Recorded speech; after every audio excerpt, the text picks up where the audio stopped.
Já se passaram 6 meses das fortes chuvas que atingiram o município de Sapucaia, no Médio Paraíba, quase na divisa do estado de Minas Gerais. Em janeiro, 22 pessoas morreram e hoje o clima ainda é de muita dor e desamparo. O barro e o buraco na parede. O banheiro exatamente igual há 6 meses. Retrato de que nada mudou por aqui. Novidade? Apenas o mato que cresceu entre os escombros. Foi nessa encosta, no distrito de Jamapará, em Sapucaia, que 8 casas desabaram em um deslizamento, matando 21 pessoas em janeiro. Em todo o município do Médio Paraíba foram 22 mortes. 6 meses depois, o ambiente ainda é de luto. Aqui realmente não tem vida, né? Porque aqui virou a cidade fantasma, porque não tem nada, 6 horas da tarde não tem ninguém na rua mais. A minha amiga mesmo ontem, a filha dela ia fazer 3 anos e morreu no acidente. Como é que você levanta o astral dela?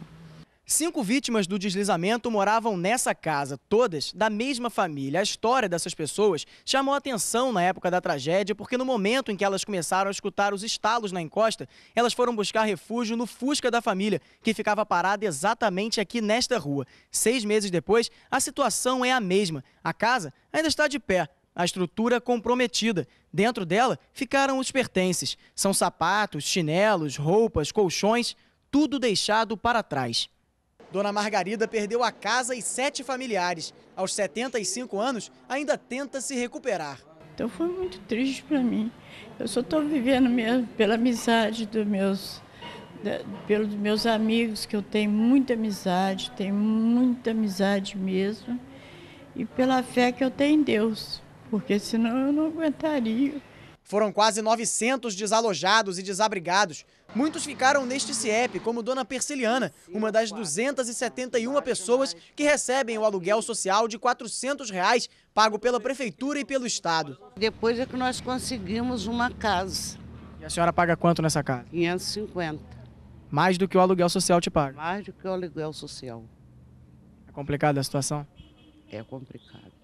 O benefício é destinado a quem teve a casa condenada pela Defesa Civil, que emitiu 283 laudos apontando riscos de deslizamento.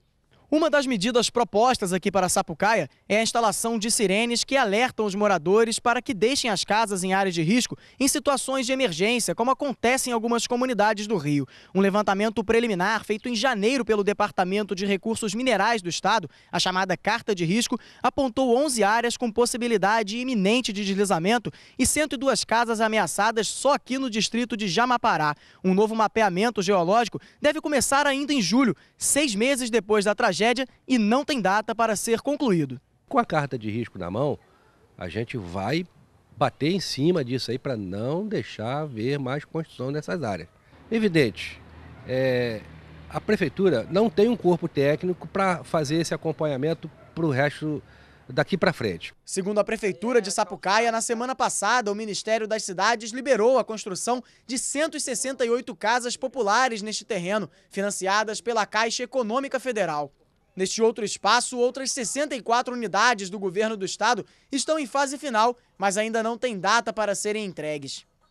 Do outro lado do Rio Paraíba do Sul, no município de Além Paraíba, em Minas Gerais, a enchente também deixou cicatrizes. E parece assim que a gente foi meio abandonado. Muitas casas ainda guardam marcas da cheia de janeiro, como a de Clóvis, onde a água chegou a quase 2 metros de altura. Mas ele não perde a esperança. A operação está sendo muito lenta, porque até a gente chegar as coisas no lugar, né?